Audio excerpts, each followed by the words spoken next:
Okay, you got some people watching. Hi, people watching.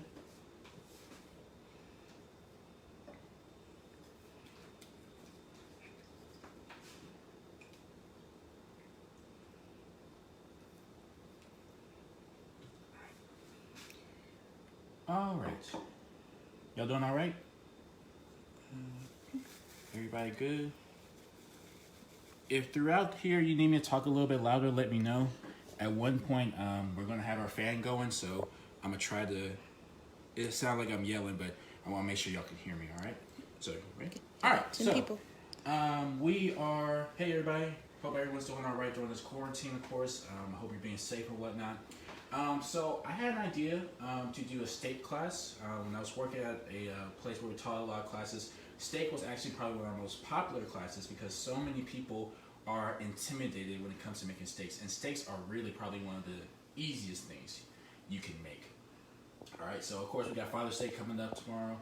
So if you want to make your dad a quick and easy steak, this is how we're going to do it. All right. So quickly, say hi to Laura real quick. Thank you, Laura. So real quick, I'm just going to go through a few things. This class is going to be a little bit more information based because the cooking process, as you'll see, is actually like super fast. All right. So main thing we're going to talk about first off. So we have different types of steak, of course. When we're talking about steak, we're referring to the cow, referring to beef, and different cuts that come from the steak. All right. So the main types that we usually talk about are filet, New York strip, ribeye steaks, our flank steaks, and our porterhouse steaks. All right. So I'm gonna just focus in on those first three a little bit more. The last two they kind of have their own little deviance. So a filet comes from the tenderloin part. It's considered the most tender part of the cow. When we talk about steaks, we talk about marbling and we talk about fat. All right. So in this case, fat equals flavor. All right. Fat also will help you kind of gauge a little bit of your cooking temperatures as well. So when we talk about fillets, fillets are nice, beautiful, round cuts typically. Those are typically your higher end cuts. You see them a lot in fine dining restaurants because they don't focus on fat being their flavor, but they focus more on the tenderness being their flavor. Like I said, since they don't have a lot of fat, they do cook a little bit differently. They are a little less forgiving, so I typically would tell people those are not like the best first steaks to cook. I definitely either would have like a mid-range level of cooking experience or leave it to the pros, right? The flavor's a little bit milder, and some people like that in their steak, but that's your preference as well. That's the thing about steaks as well. It's all your preference based on what you like, all right? So New York strip is another steak that we talk about. It's a little bit slender. It has a little bit more fat than a fillet, but less fat than a ribeye. These are actually your really good. I'm just learning how to make steaks. A good like midweek thing if you're not really trying to impress anybody. Just a cool, nice little steak. Nice flavorfulness. Nice little bit of fat in there. So it's a good medium steak. Definitely, like I said, something you want to try out first if you are a beginner, a novice. All right. And last main steak we're going to talk about is our ribeye steak, and that's the steak that we're cooking today. All right, so we have our beautiful ribeye right here. As you see all that beautiful white in there. That's nothing but some beautiful fat. All right, and that fat equals so much flavor. Some people don't like all the fat. I personally love it. This is a good steak to me. All right. So a lot of these questions, by the way, they are coming from my friend Darius. He isn't able to watch the video live, but he sent in a whole bunch of questions. So if you guys have any other questions throughout, Laura will let me know, and we might cover it. Well, hopefully we'll cover it. He asked a lot of really great stuff.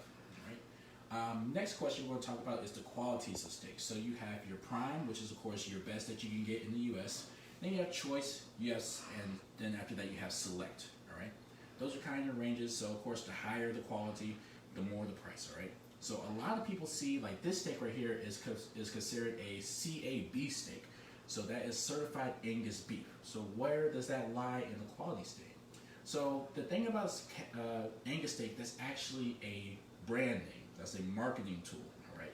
It doesn't necessarily denote the quality of the meat, but in a sense, it does, all right? Certain beef can only be certified Angus beef. It goes through certain processing. The cows are raised a certain way. So that's what that means, all right? So in theory, you could have a bad Angus steak, but it's very unlikely because of the regulations they have on it. All right, so first question from Darius. He pan sears his steaks a lot. what is the best way to pan sear it, all right? So when we talk about pan searing, of course, that's how the method we're going to use tonight. You just get a nice pan like this, you get it nice and smoking hot, and we're going to cook it, all right? So two main things to do when you're learning how to use steak cookery, all right? Have a nice pan and have an oven at 350 degrees. This is what the pros do, all right? Professionally, what we do, all right? So as I said before, you can sear it. So what we're going to do is just cook it, get some nice beautiful color on it, and cook the outside. Then we're going to go in the oven to cook up the inside, because that inside is going to be a lot more gentler heat. So it's going to allow your steak to coast a little bit without kind of burning up here. You know, a lot of cooks, when they start cooking, they have the it's done on the outside or raw on the inside. The oven will help kind of alleviate that. The other way, I'm sure a lot of you guys have heard of before, is reverse sear. So what exactly is that? Reverse sear is just doing the same process, just backwards. So you start in the oven, and you slowly allow your steak to cook up, and then you finish it in the pan to get the nice, beautiful marks on it. Some people say some people swear by it because it's a little bit easier method to do. It takes a little bit of practice, but once you kind of have it, you're kind of good with it. I just do it like this because this is just the way that I learned how to do it. But whatever works for you, works for you. All right. Any questions so real Where's your cast iron pan? Good question. So, I do have a cast iron pan. Cast iron pans are great, but cast iron pans are really big in America. You go to the places, they don't necessarily use cast iron, they just use a nice stainless steel. I'm using this pan because in case you at home don't have a cast iron pan, I can show you. You can still do it in a pan like this, all right? So that was a good question. The oven's at 350. Yes, the oven is at 350. That's just a good go-to, just kind of want to coast something in there. You don't want to cook it too hard or anything like that. Next question was, how do you have a problem finding the perfect temperature to cook your steak at? You want your steak to be cooked evenly the whole way through. How do you alleviate that problem? So, in theory, you don't want your steak cooked all the way through unless it's well done. Let's think about like chicken or something. With chicken, we want it at what? 165 all the way through because we know it's going to be done, all right? With steak, you can kind of alleviate it. So you can actually cook it under without it being all the way done. So where do we lie in our temperature gauge? So when we temp steaks professionally, we go in the center of the meat, all right? That's what determines what the temperature is. Simply because the way that heat works when you go into your meat, the heat will go up to the middle and push out to the sides. Or sometimes it'll go from the outside in. That's more so what it does, outside in. So in theory, that means the outside pieces of your meat will be more done versus the inside. Right? So kind of keep that in mind. Make sure that you know the temperature that you're going for your steak. I'm going for about a medium rare medium, so I'm looking for about 130 to 135. All right. That's after we rest our steak as well. We'll talk about that. All right. Any more questions, Dave? No. All right.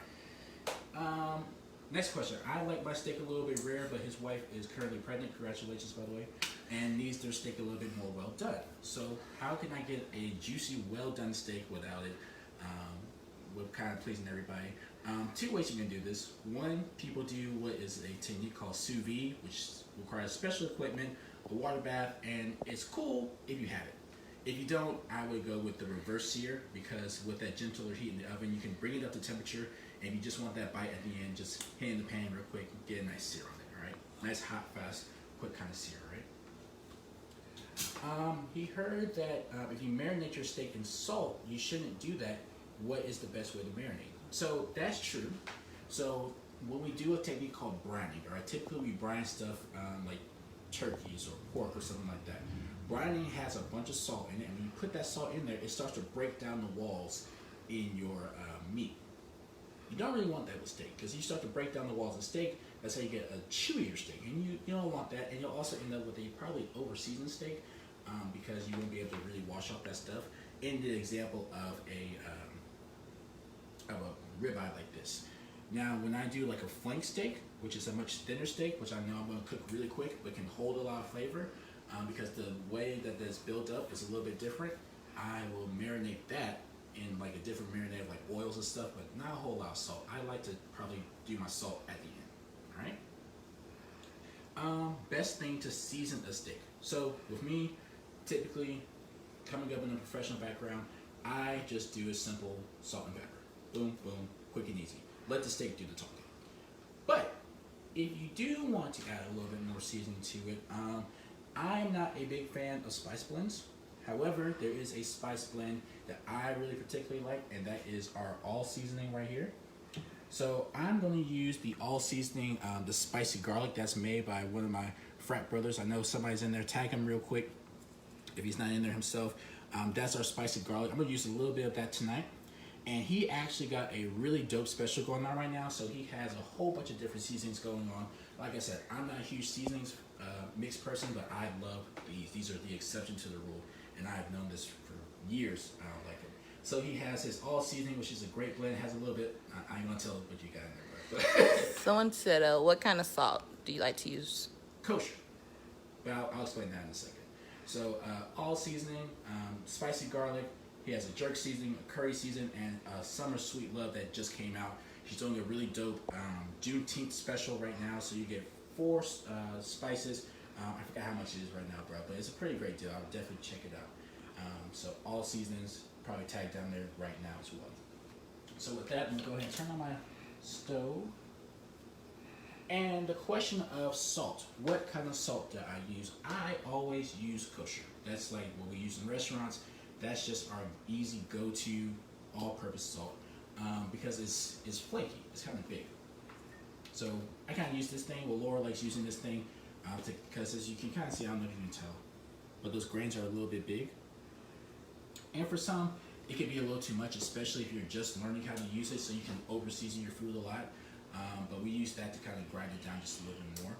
I like using kosher salt. It's flaky. You actually end up using less salt as opposed to like table salt, or I see a lot of people talking about pink Himalayan salt, and it has its place, but it's not like an everyday thing for me. I don't buy it because I don't really have enough of a purpose to use it. So that's how I feel about that. All right. Best side dishes. So with steak, you can't go wrong with some potatoes, some kind of starch. So I think we talked about brown butter mashed potato before. We've done gnocchi. You can do actually really. You can do what we call a steak tagliatelle, which is just some steak with arugula, a nice green like that. So it's really up to you. I like asparagus. I like mashed potato. What you like with your steak? Same. Same thing? Cool. How to find a good steak in the store? Very good question. So one thing you can do, a lot of people don't know this, go talk to your butcher. Butchers love talking about food. Food people love talking about food. I promise you. It's what we do. We live, breathe it, all the kind of stuff about it, right? So find your butcher, talk to your butcher, and see, talk about it and see what your quality is. So as you see with these steaks right here, they're nice and bright red, nice beautiful color, doesn't have any kind of funky smell to it, no shining, no kind of sliminess on there. So these are perfect steaks, boom, ready to go, all right? Someone said vegetable oil, olive oil, or butter. Very good question. Bonus points to that person. So when we cook our steak, so I think a while back we talked about something about smoke points, all right? So everybody knows you have a super hot pan, you put butter in there, what happens? Burns. Because butter has what we call a really low smoke point, all right? Smoke point is the point where in a fat, the fat starts to break down, all right? So butter, in this case, would not be good because it will break down way too fast because we're going to very high, fast, intense heat. What I'm going to use tonight is some olive oil. Olive oil has a much higher smoke point. You can use vegetable oil if you have it. I just like olive oil because it has a different taste. It actually got a nice olive oil right there. Nice flavorful taste to it. So that's why I personally like. If you want to do something even hotter, sunflower seed oil.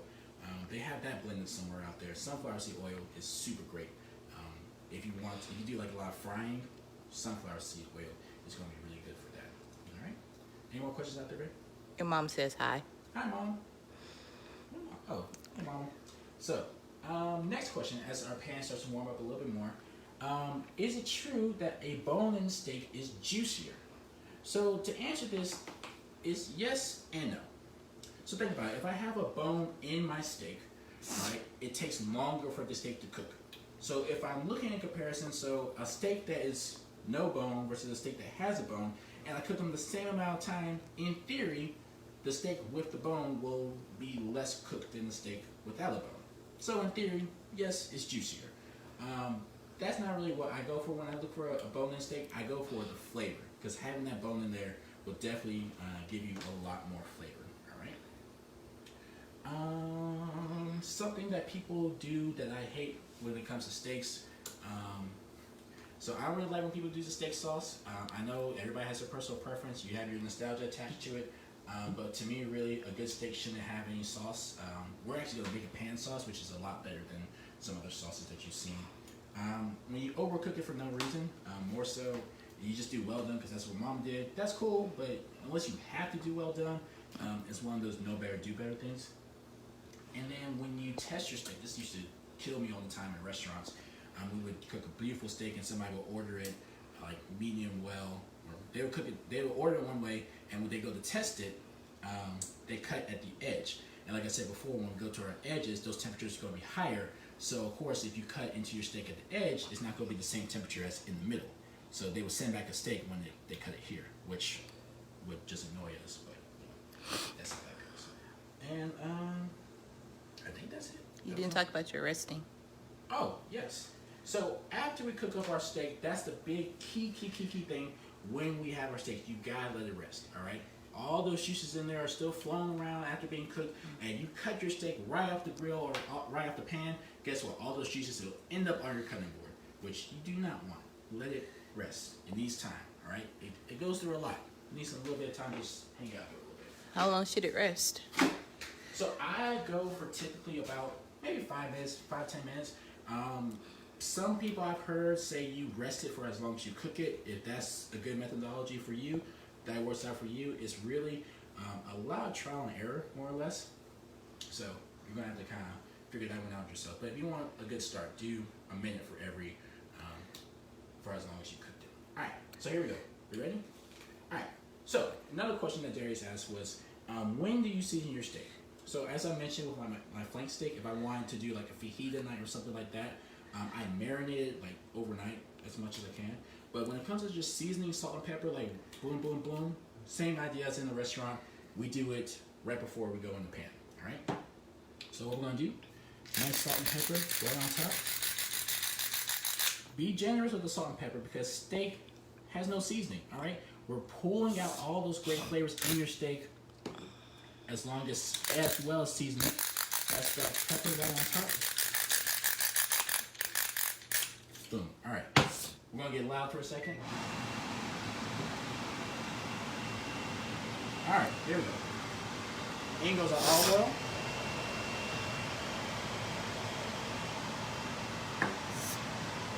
I'm gonna give it a nice little swirl. You see, I was running around real quick. See that? That lets me know my pan is nice and hot. All right, here we go. In the pan. Come a little closer because this is what you want to hear, all right? You want to hear that nice hiss. Do not fear the sear. Here it goes. Beautiful. Nice, beautiful sear going on. Do not be afraid of that sear. Oh my goodness, that's it right there. That's it.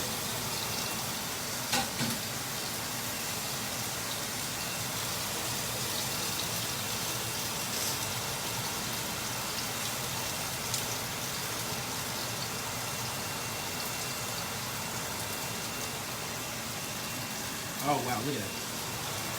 Isn't that pretty? While we're over here, we're going to season one more time.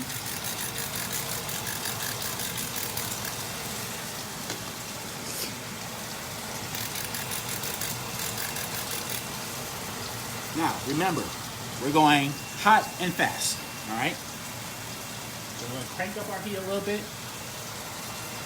Don't be afraid of it, it's okay.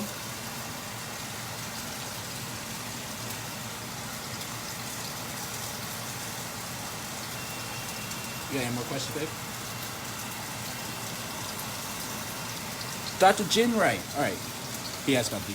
So the salt and pepper, these just like some little salt and pepper grinders. I work at Solo Top, and we got these there, but you find them on Amazon. All right, look at this. Now, notice what I'm doing. As it's cooking, don't touch it. Let it sit. Let it work. It's doing, let the pan do the work, all right? It's doing what it needs to do, all right? You don't fidget all around, no. Because what you want is that caramelization, that sear to happen. You want that going on. Another note. Notice how I have my steak sitting out for a minute, alright? Whenever you want to do your steak cookery, you want your steak to kind of sit out at least 30 minutes, alright? It's not going to get dangerous to eat because we're going to sear it off, cook it off like this. But if you have a super cold steak into a hot pan, it's going to steam, alright? And you're not going to get that great sear on it. We're going to take a peek at it, see how we're looking. Oh, wow. Y'all ready? Y'all ready? There he goes. Gorgeous.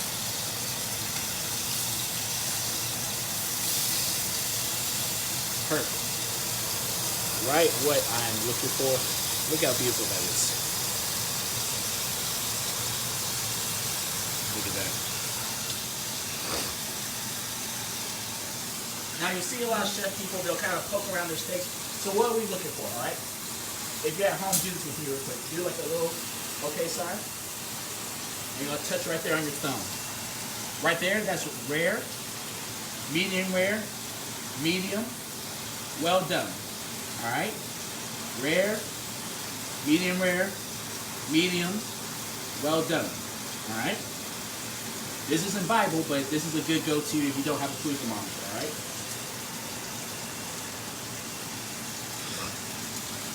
As I mentioned, I want my steak to be 130, but I want my finishing temperature to be 130. So when you go to restaurants, see where we're at right now, about 120 something. I'll go ahead and pull this out.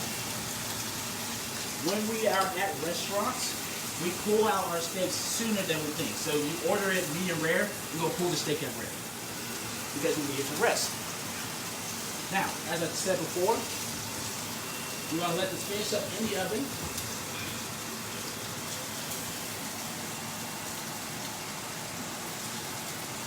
Preheat the pan.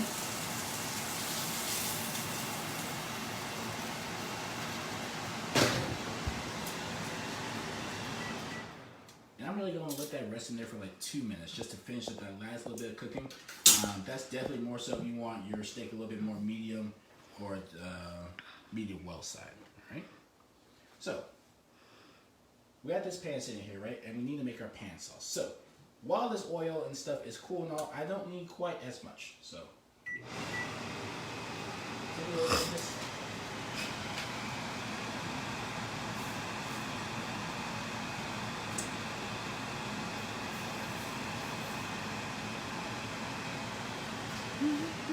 So we're left with about a tablespoon. Or about half a tablespoon. Okay. I'm adding just a little bit more fresh oil.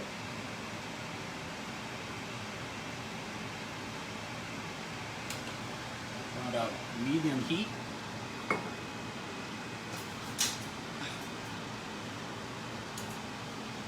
While that warms back up, like I said, I have my oven on for just a second. I don't want to go too long because you will let it go in there longer if you're doing like the medium well, mediums, well done. But I'm not. So I'm going to take it on back out.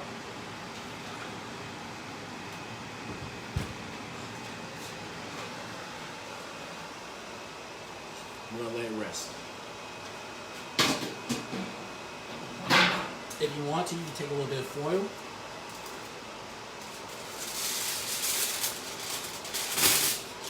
Kind of cover it up. Because we're going to do something called carryover cooking, alright? That's what I talked about when we took it out at rare to let it rest up to medium. Alright. Cool. Quick pan sauce. I got my red onion right here. And that goes.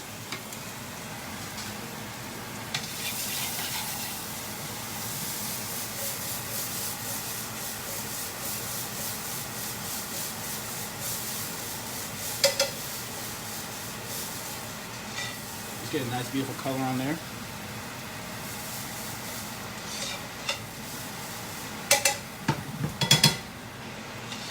Gorgeous.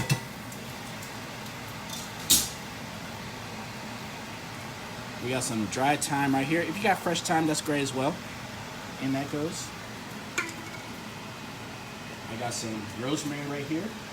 And that will go.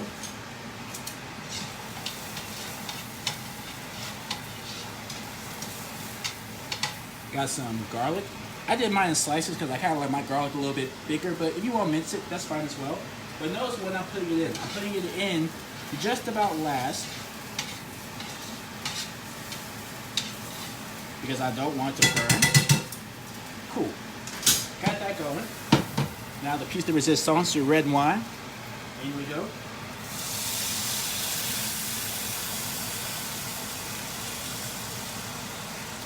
So when we're using our wine in our sauces, key thing is you don't want to use wine that you wouldn't drink. All right. Don't get no 2 buck chug. I mean you could, but just know you want to drink it also. This blend right here is actually made by a black lady made down in South Africa. Really great wine. If you want to drink it, you can, but we'll save that for later. And all we're gonna do now is let this reduce. All right. All it is let it cook down, boil down to half. And that'll be our sauce. So we got any more questions out there? Some latecomers. So someone asked, do you recommend the reverse searing method, or are you just throwing it in the oven to rest it? In the oven with the rest to oven off. You can do that. Some people like reverse searing. I'm not saying I'm against it. It's just something I don't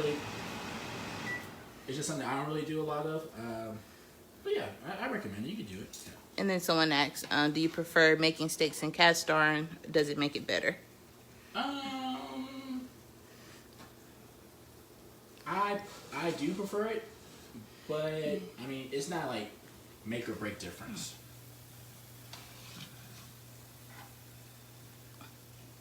Cool. You see how just beautiful that's gave right there? Just letting it cook down. The reason I do my searing, I just thought about a variance for that. The reason I do a sear like that is because that's actually like a method you can do with a lot of meats. So, like when I do oxtails, I kind of do the similar process: high sear, then you braise it. I did salmon like that the other night: high sear, boom. So I just do it with steak. It's just something I could do really quickly. Nice and beautiful restaurant quality sauces.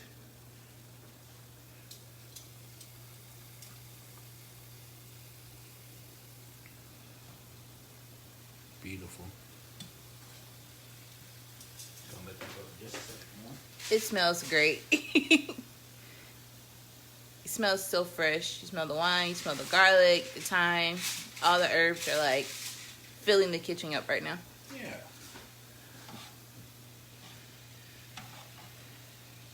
Beautiful. And look at that. We got a whole sprig of rosemary there. Why we put that in there? Because I want to pull that out afterwards. Rosemary is delicious, but kind of gets stuck in your teeth.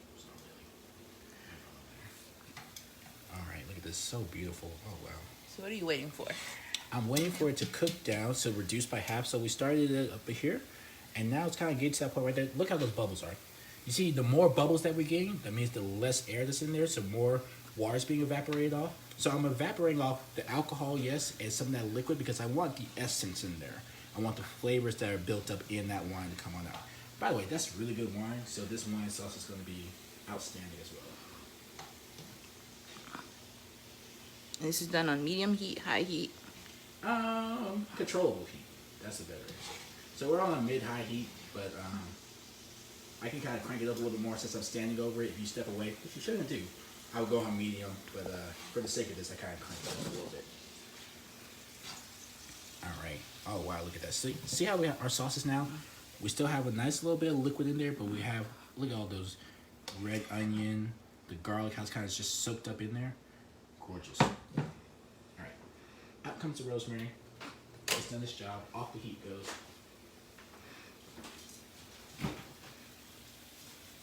Now, I like to take some nice cold butter. You can have this in the freezer if you want. And this is the money maker right here. All right. Take that butter.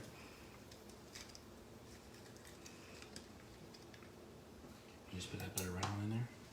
Kind of give it a nice little swirl. So why is the butter cold? Why not room temperature? Very good question. So the butter is cold because I want it to emulsify in my sauce. If it was room temperature, it would melt into the sauce, which is not quite what I wanted to do.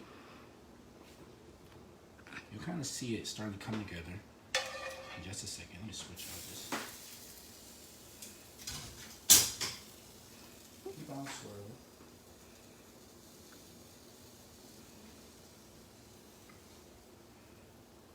Cool.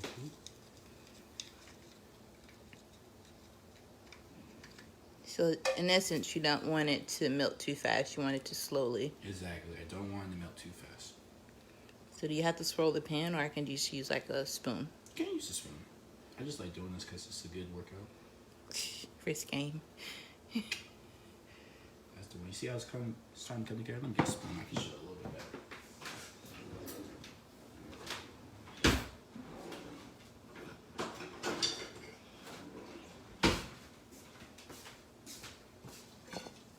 There it goes. Beautiful.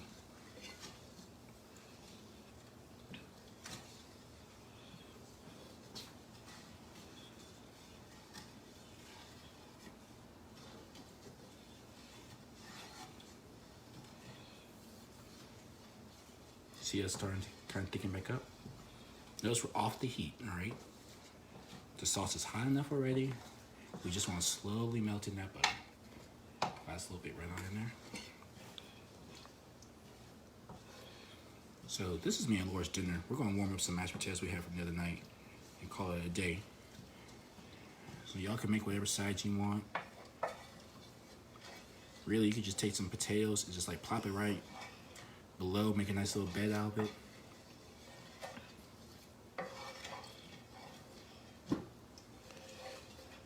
Any more questions out there, babe? No. What? Okay. There we go. Oh yeah. That last little bit of butter. So if I just wanted to like let it sit and melt, is that okay, or do I have to constantly keep it moving? I mean, you could let it just sit and melt. This is just speeding up the process. Of course, naturally it'll get warmer. There we go. All right. So I'm gonna let that last little bit just kind of sit out there for just a second.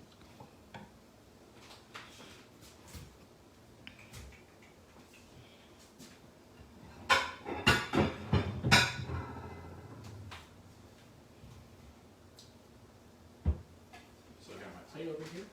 About to cut. Yep.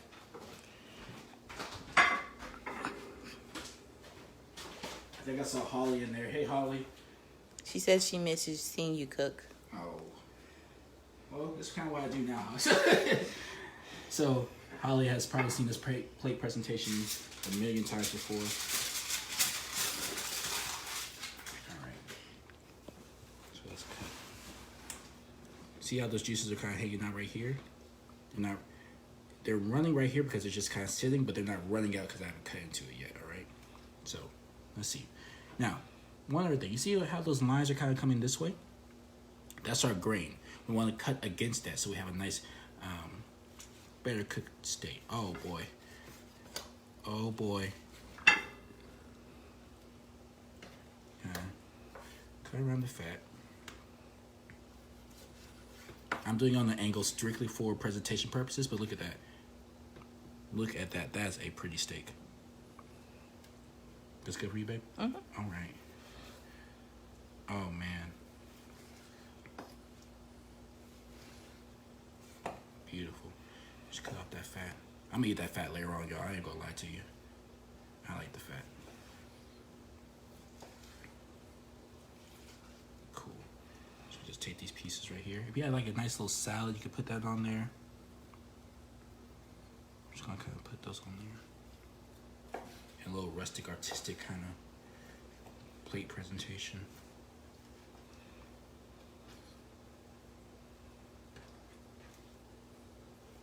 No parsley. We don't do that. No parsley. No parsley. That's gonna be my hashtag. No parsley.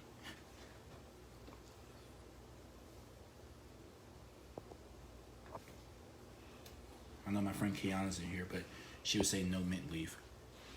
No mint and leaf, no parsley. Oh boy. This is why I became a chef, guys. Food just excites me in such a way.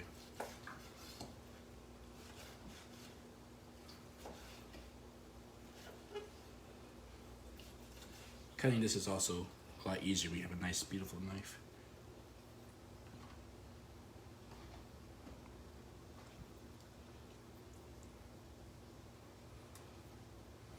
Cool.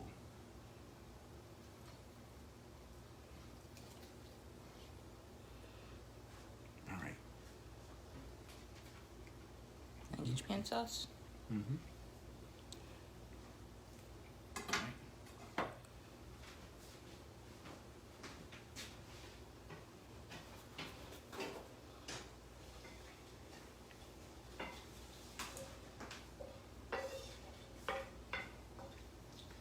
There we go.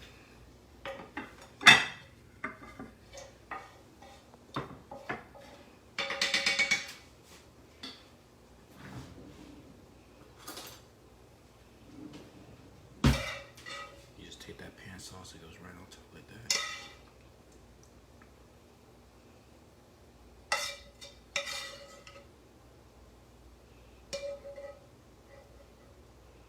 That's money right there.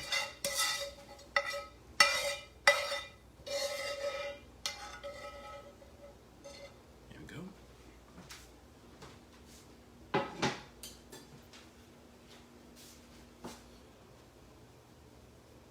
Cool. There we go. So that's how we do a quick and easy steak. I hope this helps you all out for your Father's Day or just any other day really you want to make a steak. Don't forget all seasoning. He got that really great Juneteenth special going on right now. And if you guys have any more questions, reach out to me because I'm at the house chilling. And y'all stay safe, right? Bye, guys.